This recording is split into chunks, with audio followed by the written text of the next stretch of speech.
हुकूमत ने पेट्रोलियम मसनूआत की नई कीमतों का ऐलान कर दिया। पेट्रोल 1 रुपया महंगा, 252 रुपये 63 पैसे फी लीटर हो गया। वजारत खजाना से जारी नोटिफिकेशन के मुताबिक डीजल की कीमत को बरकरार रखा गया है। डीजल की कीमत 254 रुपये 64 पैसे फी लीटर बरकरार। पेट्रोलियम मसनूआत की नई कीमतों का इतलाक आज रात 12 बजे से हो गया।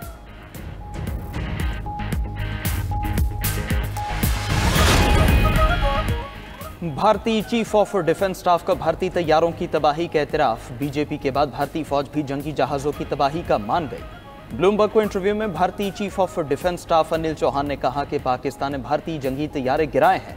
अहम यह नहीं कि भारत के कितने तैयारे गिरे, अहम यह है कि तैयारे क्यों गिरे।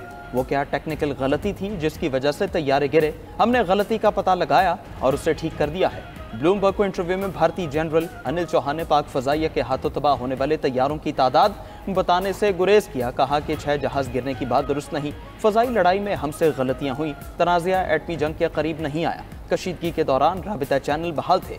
रिवायती और एटमी तसादुम में बड़ा फासिला है। कशीदगी के दौरान एटमी हथियार के इस्तेमाल का खतरा नहीं था।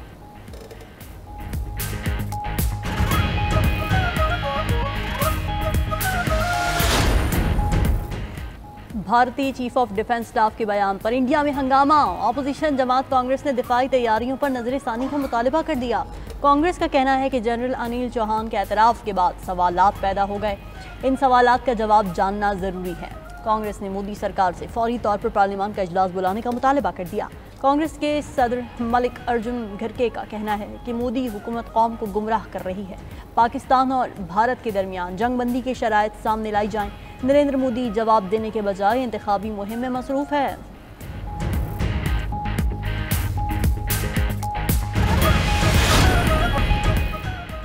इजराइल के गाजा में बर्बरियत का सिलसिला जारी। 24 घंटों में मजीद 60 फ़लस्तीनी शहीद, 278 जख्मी हुए। ताकत के नशे में धोते इजराइल ने बमबारी में अपने ही 20 कैदी मार दिए। 54 की ज़िंदगी खतरे में। यमन की दारुलहुकूमत सना में फ़लस्तीन के हक़ में एहतजाजी मुजाहरे में हज़ारों अफराद की इजराइल मुखालिफ नारेबाजी। अक़वाम मुत्तहिदा ने कहा कि गाज़ा की पूरी आबादी कहत के ख़तरे से दो चार है। नॉर्वे का कहना है कि इजराइल का गाज़ा में इंसानी इमदाद रोकना काबिल मज़म्मत है। खुराक को बतौर हथियार इस्तेमाल करने का रुझान ख़तरनाक है। इजराइल की गाज़ा में खिलाफ वर्जियाँ आलमी ख़तरा बन गई।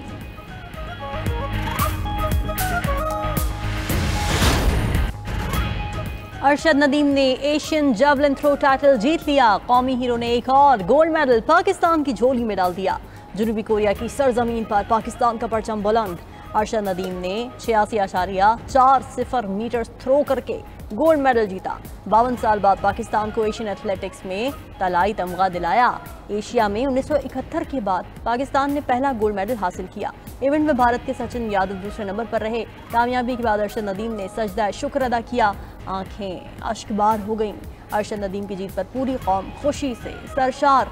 मियां चन्नू में अरशद नदीम के घर पर जश्न, अहले इलाका में मिठाइयाँ तकसीम, नौजवानों का ढोल की थाप पर रक्स। अरशद नदीम की वालिदा ने कहा कि उनका बेटा इसी तरह पाकिस्तान का नाम रोशन करता रहेगा। कौमी हीरो के वालिद ने कहा कि बेटे की कामयाबियों पर बहुत खुशी होती है। हुकूमत ने बलोचिस्तान में तमाम दहशतगर्द तंजीमों को फितनौल हिंदुस्तान का नाम दे दिया। वजारत दाखिला के नोटिफिकेशन के मुताबिक बलोचिस्तान में दहशतगर्दी में मुलव्वस तमाम दहशतगर्द तंजीमें फितनौल हिंदुस्तान कहलाई जाएंगी। ये नाम उन दहशतगर्द तंजीमों के असल नजरिए, अज़ाइम और मकासद को उजागर करता है।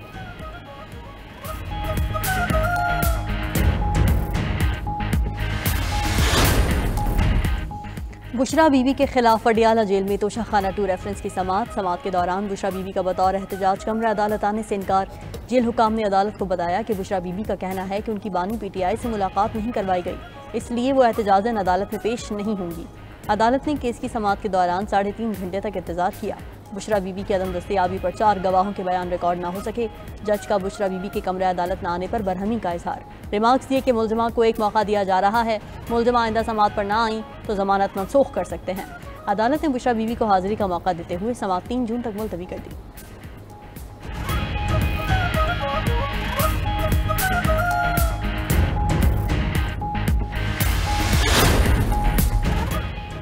क्रिप्टो करेंसी के लिए बिजली मुख्तस क्यों की? IMF का बिटकॉइन माइनिंग के लिए बिजली मुख्तस करने पर इजहार तशवीश। आलमी मालियाती फंड ने AI के लिए बिजली मुख्तस करने के फैसले पर भी एतराज़ उठा दिया। फैसले पर एतमाद में न लेने पर वफाकी हुकूमत से वजाहत तलब।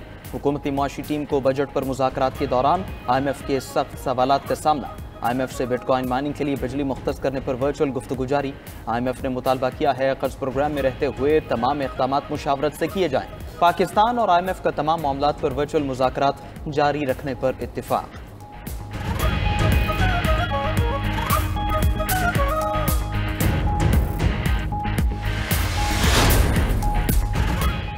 सदर मुमलिकत आसिफ अली जरदारी का गवर्नर हाउस में मसरूफ दिन। सदर मुमलिकत से जनूबी पंजाब के पार्टी रहनुमाओं अरकान असम्बली ने मुलाकात की। मुलाकात में जनूबी पंजाब की सियासी सूरत हाल और अवामी मसाइल पर मुशावरत। सदर आसिफ अली जरदारी ने जनूबी पंजाब को हमेशा तरजीह देने के अज़्म का इआदा किया।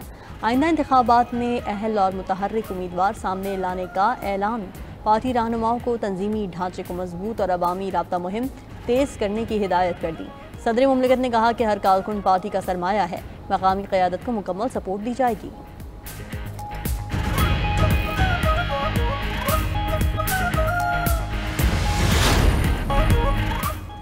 वज़ीर आला पंजाब मरीम नवाज की ज़ेर सदारत इजलास में अहम फैसले। पंजाब में पहली मरतबा हाउसिंग सेक्टर को डिजिटलाइज करने का फैसला। हाउसिंग सोसाइटी मैनेजमेंट सिस्टम मुतारिफ कराया जाएगा। गैर कानूनी हाउसिंग सोसाइटीज़ को रेगुलराइज करने के मैकेनिज्म पर गौर। गैर कानूनी हाउसिंग स्कीम्स की रेगुलराइजेशन के लिए आला सतह कमेटी बनाने पर इत्तेफाक। मरीम नवाज का हाउसिंग सोसाइटी के रजिस्ट्रेशन के लिए गैर ज़रूरी NOC ख़त्म करने का हुक्म। हाउसिंग सोसाइटी की मंजूरी, मैनेजमेंट और ट्रांसफ़र ऑनलाइन होगी। आवाम के लिए प्लॉट की खरीदो फरोख्त को हर तरह से महफूज बनाने का फैसला। मरीम नवाज ने कहा कि गरीब लोगों से पैसे ले लिए जाते हैं और प्लॉट नहीं मिलते।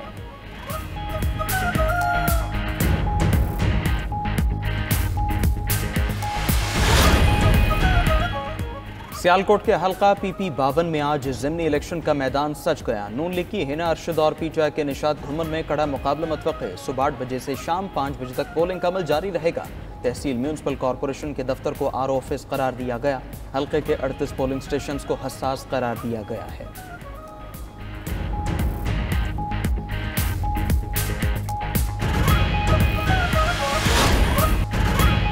ईद उल अजहा पर कुर्बानी के लिए जानवरों की तलाश का मिशन। मुल्क भर की मवेशी मंडियों में तिल धरने की जगह न रही। लाहौर और कराची की मवेशी मंडियों में खूब रौनकें। फैसलाबाद, मुल्तान, पेशावर, कोयटा की मंडियों में भी खूब रश। मुल्तान की मवेशी मंडी में 30 मन वजनी बैल फख्र मुल्तान छा गया। मालिक ने अपने खूबसूरत और तगड़े बैल की कीमत 1 करोड़ रुपए लगा दी। मुल्तान में शहरी का 18 मन वजनी बछड़े शहजादे पर दिल आ गया। शहरी ने शहजादे की कीमत 30 लाख रुपए बोली लगा दी। लाहौर की शाहपुर कांजरा मवेशी मंडी में स्याह बैल तवज्जो का मरकज बन गया। कोयटा समेत बलूचिस्तान भर में मवेशी मंडियां भी सज गईं।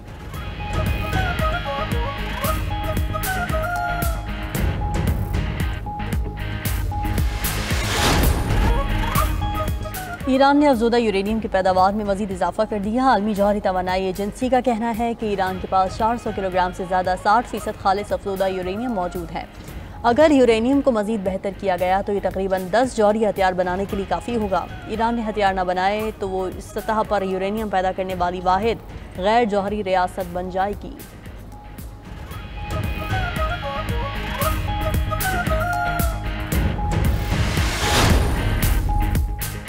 मॉस्को के करीब वाक़े कस्मे में खौफनाक आग भड़क उठी। रूस की इमरजेंसी वजारत के मुताबिक धाती गोदाम में लगने वाली आग देखते ही देखते फैल गई। खौफनाक आग ने फौरी तौर पर 900 मरबा मीटर के इलाके को अपनी लपेट में ले लिया।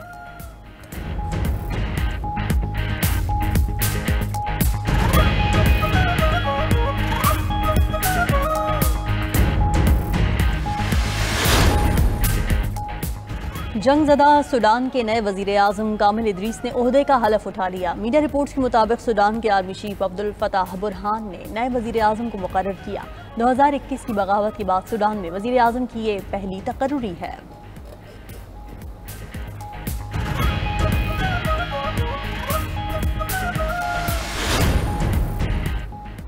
इंडोनेशिया के इलाके जावा में कान पर चट्टान गिरने से 17 अफराद हलाक हो गए। मकामी हुकाम के मुताबिक हादसे के बाद 8 अफराद ताहाल लापता है। मलबे तले दबे 1 दर्जन अफराद को जिंदा निकाल लिया गया। उधर शिमाल मशरक़ी भारत में शदीद बारिशों के बाद सैलाबी सूरत हाल। लैंड स्लाइडिंग के वाक़यात में 22 अफराद हलाक हो गए। हलाकतें आसाम, अरुणाचल प्रदेश, मिजोरम और त्रिपुरा की रियासतों में हुई।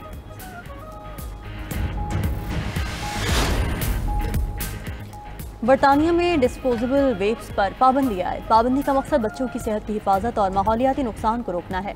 मीडिया रिपोर्ट्स के मुताबिक आज से दुकानों को डिस्पोजेबल वेप बेचने की इजाज़त नहीं होगी। खिलाफ वर्जी करने वाले दुकानदार पर 200 पाउंड का जुर्माना होगा।